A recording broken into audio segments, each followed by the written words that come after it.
Virtually চলছে আসিফ সাকিব বাগযুদ্ধ।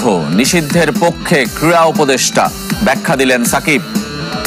বোর্ডের প্রতি আমার স্পষ্ট নির্দেশনা থাকবে যে সাকিব আল হাসান কখনোই বাংলাদেশের টিমে আর খেলতে পারবেন না। এই সম্পর্ক রাজনীতির আগে থেকে, তো সেই জায়গা থেকে আমি একজনকে উইশ করতেই পারি।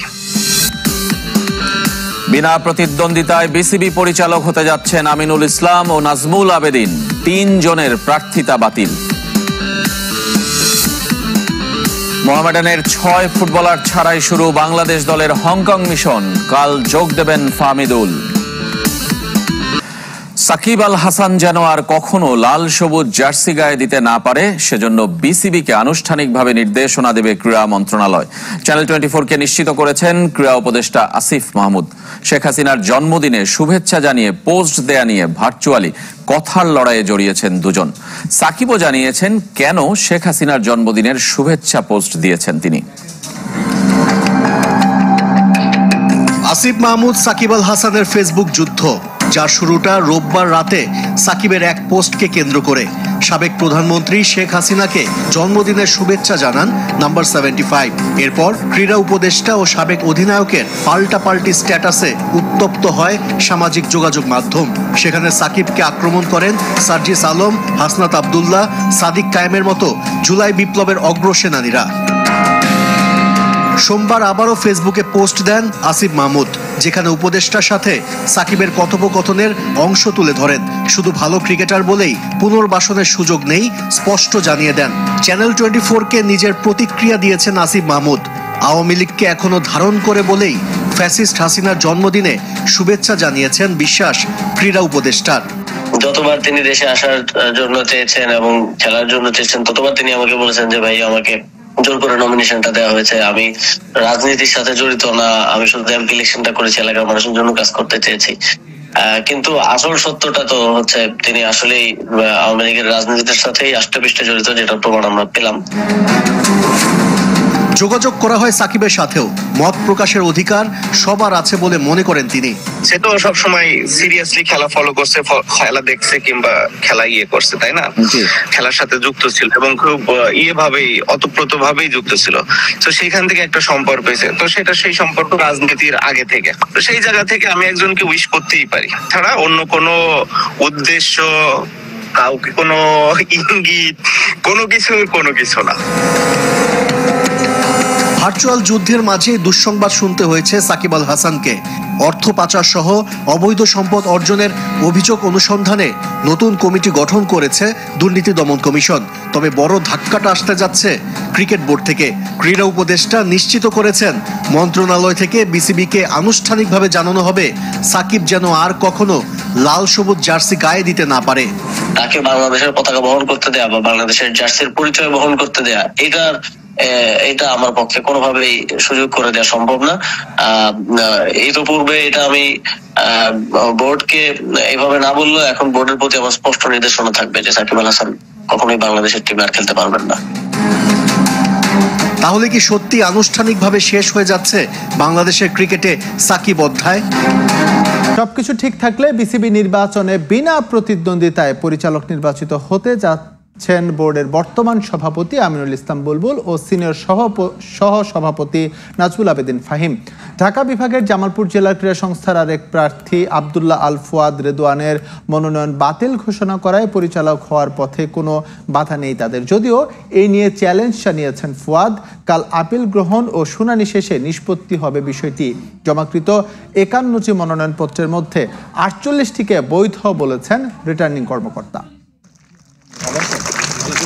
কদিন আগেই মোহাম্মদ আশরাফুলকে সরিয়ে ঢাকা বিভাগীয় ক্রীড়া সংস্থার অ্যাডহক কমিটিতে আমিনুল ইসলাম বুলবুল আর জেলা ক্রীড়া সংস্থায় সাথীরা জাকির জেসির পরিবর্তে নাজমুল আবেদিন ফাহিমকে যুক্ত করে জাতীয় ক্রীড়া পরিষদ। ক্রিকেট বোর্ড নির্বাচনে এই দুই হেভিওয়েট প্রার্থীর পাশাপাশি ঢাকা বিভাগ থেকে মনোনয়নপত্র জমা পড়ে আরও একটি। জামালপুর জেলা ক্রীড়া সংস্থা থেকে পরিচালক পদে লড়াইয়ে নাম লেখান আব্দুল্লাহ আল ফুয়াদ রেদওয়ান, কিন্তু বাছাই শেষে জানানো হয় বাতিল হয়েছে তার মনোনয়নপত্র। 48টি মনোনয়নপত্র বৈধ বলে পেয়েছি। ঢাকা বিভাগের একটি মনোনয়নপত্র বাতিল হয়েছে, সেটা হচ্ছে জামালপুর ক্রীড়া সংস্থা এস.এম. আব্দুল্লাহ আল ফুয়াদ রেদওয়ান। সমর্থনকারী কাউন্সিলর যিনি ওনাকে সমর্থন করেছেন তার ফর্মে যে প্রদত্ত স্বাক্ষর, মানে কাউন্সিলরশিপের যে প্রদত্ত স্বাক্ষর, তার সাথে মনোনয়ন ফর্মে যে স্বাক্ষর করেছেন সেটা সম্পূর্ণ অমিল পাওয়া গেছে। সেক্ষেত্রে বিসিবির বর্তমান সভাপতি বুলবুল ও সিনিয়র সহসভাপতি ফাহিমের জন্য রাস্তা পরিষ্কার। ঢাকা বিভাগ থেকে বরাদ্দ 2টি পরিচালক পদ, তাই তাদের প্রতিদ্বন্দ্বিতা ছাড়াই নির্বাচিত হওয়াটা কেবল সময়ের ব্যাপার। যদিও হাল ছাড়তে নারাজ ফুয়াদ রেদওয়ান, মনোনয়নপত্র বাতিলের খবর শুনেই বোর্ডে ছুটে যান তিনি। দাবি, নমিনেশন পেপারে তার পক্ষের সমর্থকের স্বাক্ষরের বিষয়ে উদ্দেশ্য প্রণোদিতভাবে জটিলতা তৈরি করা হয়েছে। আমি এখানে ষড়যন্ত্রের গন্ধ পাচ্ছি। ওনারা বলছেন সমর্থনকারী স্বাক্ষর ফর্মের স্বাক্ষরের সাথে মিল নেই, কিন্তু ওনারা আমাদেরকে কোনো আচরণবিধি দেন নাই।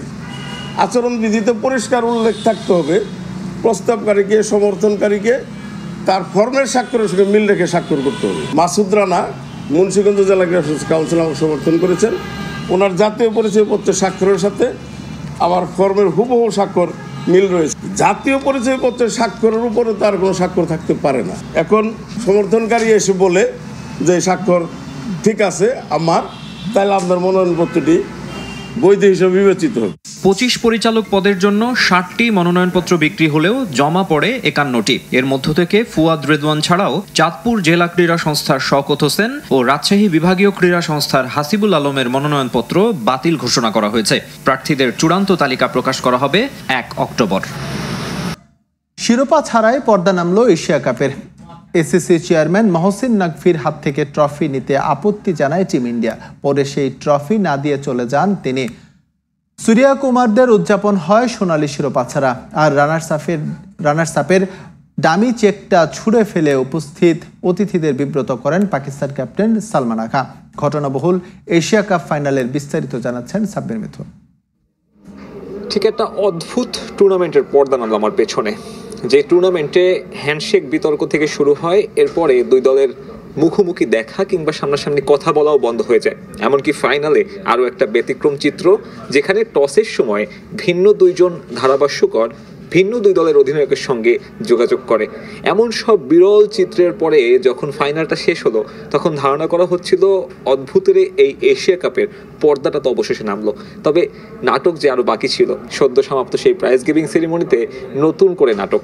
খেলা শেষ হওয়ার 1.5 ঘন্টা পর্যন্ত দাঁড় করিয়ে রাখা হয় উপস্থিত অতিথিদের, যেখানে ছিলেন এসিসির প্রধান মহসিন নাকভি থেকে শুরু করে বিসিবি প্রধান আমিনুল ইসলাম বুলবুল। তবে ভারতীয় ক্রিকেটারদের একটাই কথা, পাকিস্তানি মহসিন নাকভির হাত থেকে তারা নেবে না শিরোপাটা।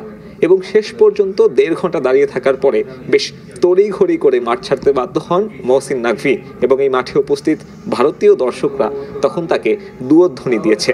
ভারতীয়রা শেষ পর্যন্ত অটল ছিল নিজেদের কথায়, এবং মহসিন নাকভিরও একদম সাফ জবাব, যদি তার হাত থেকে ট্রফিটা না নেয় ভারত, তাহলে কোনো ধরনের ট্রফি দেয়া হবে না। এবং তেমনটি আমরা দেখলাম, সেই ট্রফি ছাড়াই উদযাপনে শেষ হলো এশিয়া কাপ 2025। ভারতীয় দল ট্রফি ছাড়াই উদযাপন করেছে। হ্যাঁ, এরকম একটা অদ্ভুতরে টুর্নামেন্টের দেখা মিলল এই দুবাই আন্তর্জাতিক ক্রিকেট স্টেডিয়ামে। এবং মহসিন নাকভি কিন্তু সেই প্রাইজ গিভিং সেরিমনিতে শুধুমাত্র একটা পুরস্কারই দিয়েছেন, সেটা সালমান আগাকে রানার্স আপ পুরস্কার। কিন্তু সেই রানার্স আপ পুরস্কার নিয়েও আসলে দেখা গেছে যে সালমান আগা খুব বেশি সন্তুষ্ট নয়, এবং যে ডামি চেকটা রয়েছে সেটাও কিন্তু সে ছুঁড়ে মেরেছে। উপস্থিত যে অতিথিরা ছিলেন তাদেরকেও কিন্তু বিব্রত করেছে এমন পরিস্থিতি। অন্যদিকে ভারতীয় সমর্থকরা গোটা প্রাইজ গিভিং সেরেমনিতেই দুয়ধ্বনি দিয়েছে পাকিস্তানি ক্রিকেটার এসিসির প্রধান মহসিন নাকভিকে। এবং সব মিলিয়ে অদ্ভুতরে এই টুর্নামেন্টের পর্দাটা অবশেষে নামলো। পর্দা নামলেও এই ঘটনার রেশ থেকে যাবে বহুদিন। ভারত পাকিস্তানের এই হাত না মেলানোর যে কালচারটা শুরু হলো, সেই কালচার আদৌ থামবে কিনা সেটাই এখন দেখার বিষয়। দুবাই থেকে সাব্বির মিথুন, সময় সংবাদ।